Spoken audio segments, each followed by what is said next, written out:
இன்றைய தினம் புரட்சித் தலைவர் எம்ஜிஆர் அவர்களின் 104வது பிறந்த நாள் விழா பொதுக்கூட்டம். இந்த கூட்டத்திற்கு பேச வந்திருப்பது புரட்சித் தலைவர் எம்ஜிஆர் அவர்களை பக்கத்திலே இருந்து பார்த்தவர், அவரோடு பேசியவர், அவரோடு பழகியவர், அவர் பெயரிட்டு அழைக்கக்கூடிய இடத்திலே இருந்தவர், அவருக்காக சட்டமன்றத்திலே உரை நிகழ்த்தியவர், அவருடைய இதயத்திலே நீங்காத இடத்தை பெற்றவர், இங்கே வருகை தந்திருக்கிற பள்ளி கல்வித்துறையினுடைய அமைச்சர் அவர்கள். ஆக புரட்சித் தலைவரை பற்றி பேச வேண்டும் என்று சொன்னால் அதற்கென்று ஒரு தகுதி வேண்டும், அதற்கென்று ஒரு யோகிதை வேண்டும்.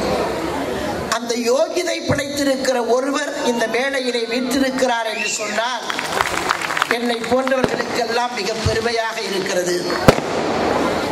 இன்றைக்கு அவரால் வளர்க்கப்பட்டு அவரால் உருவாக்கப்பட்டு அமைச்சராக இருந்து இன்றைக்கும் அமைச்சராக பணியாற்றிக் கொண்டிருக்கிற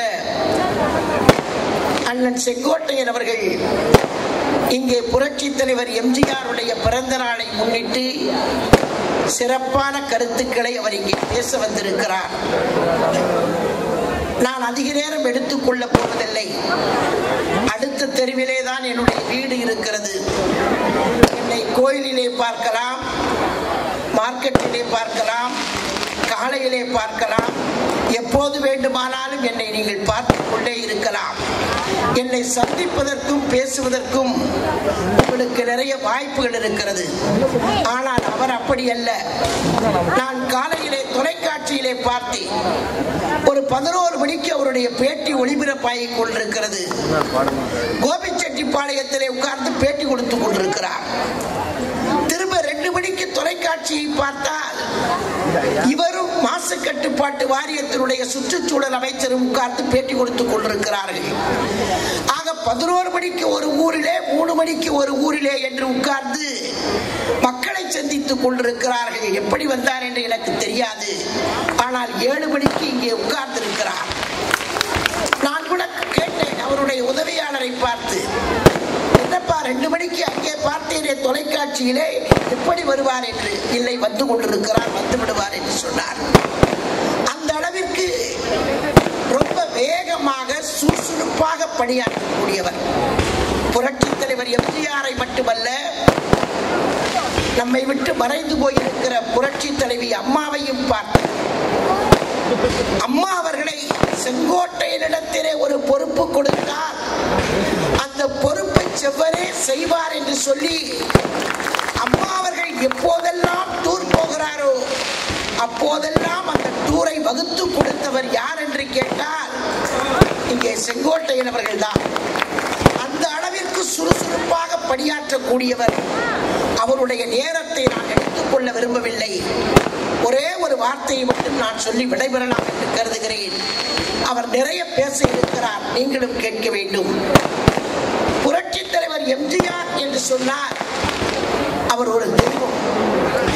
புரட்சித் தலைவர் எம்ஜிஆர் என்று சொன்னால் அவர் தெய்வம். இன்றைக்கும் மக்கள் எம்ஜிஆரை தெய்வமாகவே பார்த்துக் கொண்டிருக்கிறார்கள். நான் சிறுவயதாக இருக்கிற போது எங்களுடைய ஊரிலே டூரிங் டாக்கீஸ் நடக்கும். டூரிங் டாக்கீஸ் கொட்டகை.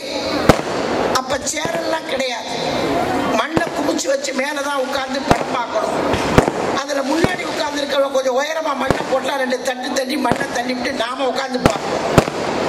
இது கிராமத்துல இங்க வந்திருக்கிறவங்க எல்லாருமே வெளியூர்ல இருந்து வந்தவங்க தான். நான் உட்பட இங்க இருக்கிற பல பேர் வெளியூர்ல இருந்து வந்தவங்க தான் இங்க இருக்கிறோம்.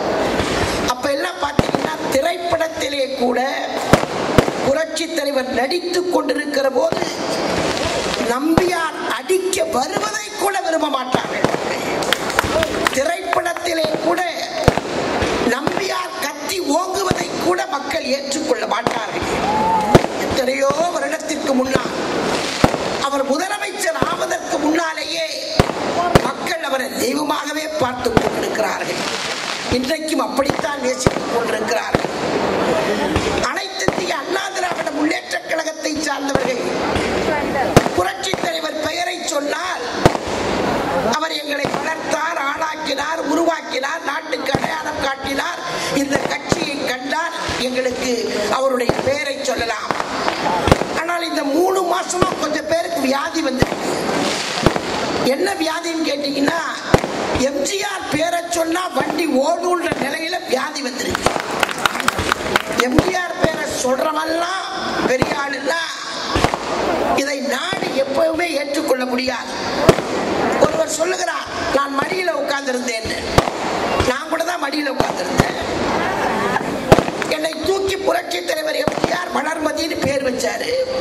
எங்க அப்பா கொண்டு போய் கொடுக்கும் போது மடியில உட்கார வச்சுதான் கையில அப்பா 10 ரூபாயை கையில கொடுத்து வாழ்த்தினாரு.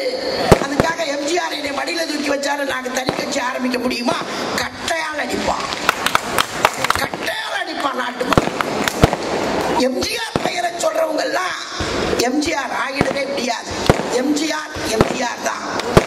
இன்றைக்கும் சத்துணவு திட்டம் பேசிக் கொண்டிருக்கிறது எம்ஜிஆருடைய திருப்பெயரை.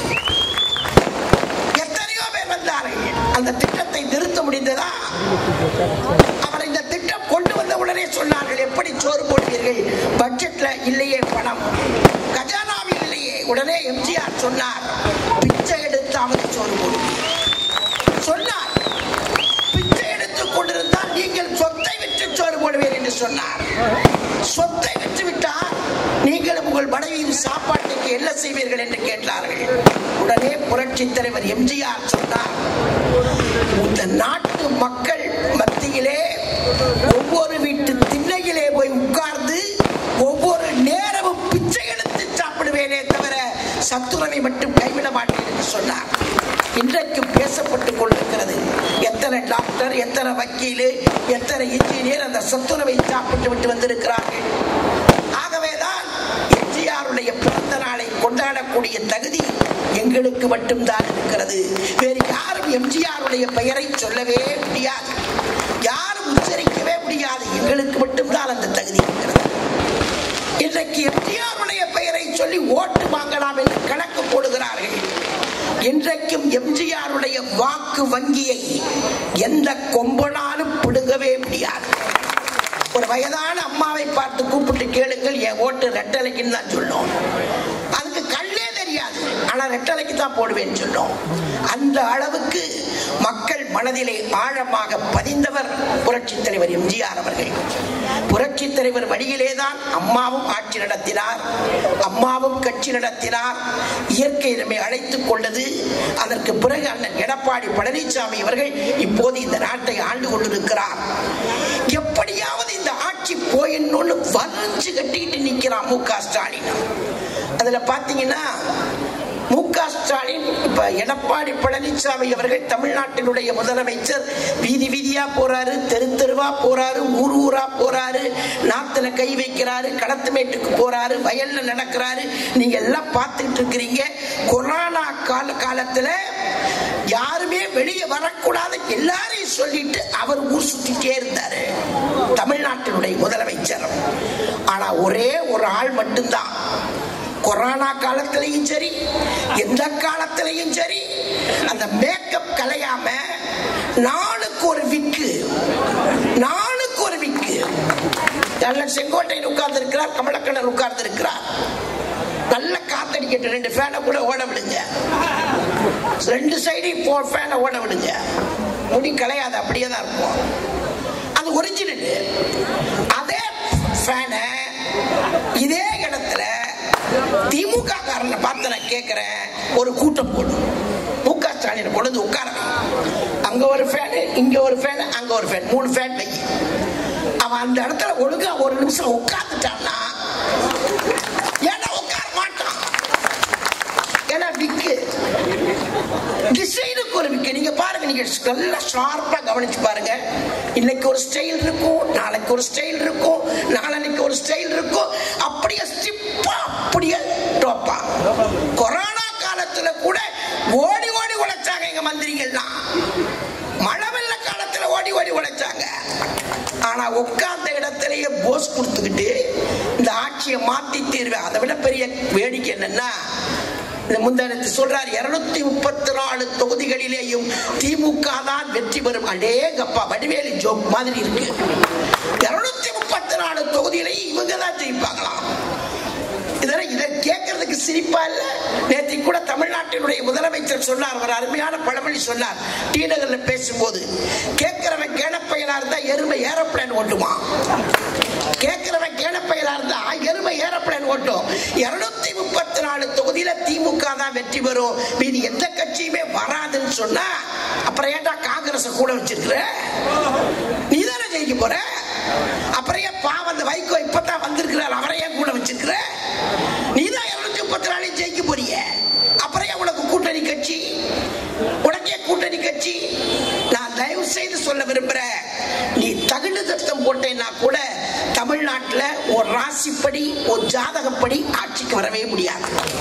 ஆட்சிக்கு வரவே முடியாது. அதை விட ஸ்டாலின் முதலமைச்சர் கனவுல தெரிகிறாரு, அது ஒரு பகல் கனவு வேற. அவர் பையன் சும்மா சோட்டா பையன், அந்த சோட்டா பையன் அவன் என்ன பேச்சு பேசலாம், பேசக்கூடாது. இந்த மேடை நாகரிகம் கருதி, இந்த மேடையினுடைய நாகரிகம் கருதி அவ்வளவு கேவலமா கொச்சையா ஒரு முதலமைச்சரை ரொம்ப தாழ்த்தி பேசுறதுன்னா உன் வயசுக்கு தகுந்த பேச்சு பேசணும்.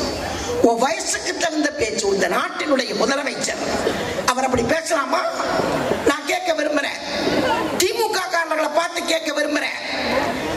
ஸ்டாலின் பொள்ளாட்டி துர்கா ஸ்டாலினை பத்தி நாங்க பேசினா நீ ஒத்துக்குவியா? ஏன் கருணாநிதி பொண்ணு கனிமொழி நான் பேசுறா ஒத்துக்குவியா? ஏன் உதயநிதி ஸ்டாலின் பொள்ளாட்டி பேசுறா ஒத்துக்குவியா? உங்க அம்மாவை பத்தி பேசுற ஒத்துக்குவியா? ஒரு சின்னம்மா ராஜாஜி பத்தி பேசுற ஒத்துக்குவியா? எங்களுக்கு என்ன பேச தெரியாதா?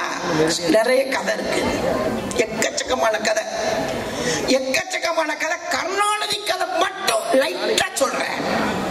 கருணாநிதி கதை மட்டும் வனவாசம் புத்தகத்துல கண்ணதாசன் எழுதின ஒரே ஒரு வார்த்தை, வனவாசம் நான் சொல்லல, இங்க உட்கார்ந்து இருக்கிறவங்க எல்லாம் சொல்லல, வனவாசம் புத்தகத்துல கண்ணதாசன் சொன்னது. ஒரு வீட்டுக்குள்ள போய், தப்பான வீட்டுக்குள்ள போய் நான் சொல்ல வைக்கப்படுறேன், இவன் காசு கொடுக்காம வந்துட்டான், நான் கொடுத்து தொலைச்சிட்டு வந்தேன்னு சொன்னார், எழுதிக்கிறார். நான் கொடுத்துட்டு வந்திருக்கேன், பேச அருவருப்பா இருக்கு எனக்கு. தயவு செய்து மன்னிச்சுக்கோங்க, தயவு செய்து மன்னிச்சுக்கணும் என்னைய. ஒரு புத்தகத்துல கண்ணதாசன் எழுதியிருக்கிறாரு, உங்க அப்பா கதை புத்தகத்துல நாருது. அதை விட பெரிய வேடிக்கை மு.க. ஸ்டாலின் கதை சிலோன் லைலா. ரொம்ப பெரியவங்களுக்கு தான் தெரியும், சின்னவங்களுக்கு எல்லாம் தெரியாது. மரியாதைக்குரிய அமைச்சருக்கு தெரியும் சிலோன் லைலா யாருன்னு.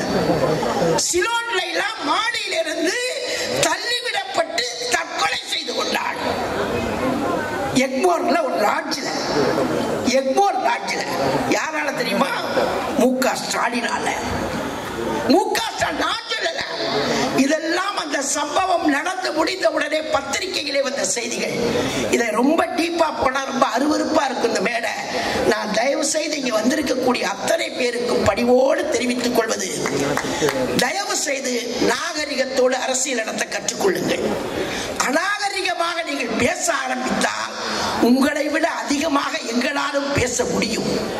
ஆனால் அந்த வழியிலே புரட்சி தலைவர்களை வளர்க்கவில்லை, புரட்சி தலைவி அம்மாவும் வளர்க்கவில்லை, அண்ணன் எடப்பாடி பழனிசாமியும் எங்களை வளர்க்கவில்லை, அண்ணன் ஓபிஎஸ் எங்களை வளர்க்கவில்லை. நாகரிகத்தோடு பேச வேண்டும் என்று சொல்லி இருக்கிறார். அந்த காரணத்தால் நான் இந்த அளவோடு அவர்களுக்கு எச்சரிக்கையாக தெரிவித்துக் கொள்வது, பகல் கனவு காணாதீர்கள், பகல் கனவு காணாதீர்கள். அனைத்து இந்திய அண்ணா திராவிட முன்னேற்ற கழகம், எங்கள் அம்மா சொன்னாரே, எங்களின் இதய தெய்வம் சொன்னாரே, எனக்கு பிறகும் கூட இந்த இயக்கம் 100 ஆண்டு காலத்திற்கு இருக்கும் என்று சொன்னாரே, அதை மனதிலே வைத்துக் கொண்டு ஒவ்வொரு கட்சி தொண்டனும் உழைப்பான், இந்த இயக்கத்தை மீண்டும் கோட்டையிலே ஏற்றுவான் என்று சொல்லி வாய்ப்புக்கு நன்றி கூறி விடைபெறுகிறேன். நன்றி, வணக்கம்.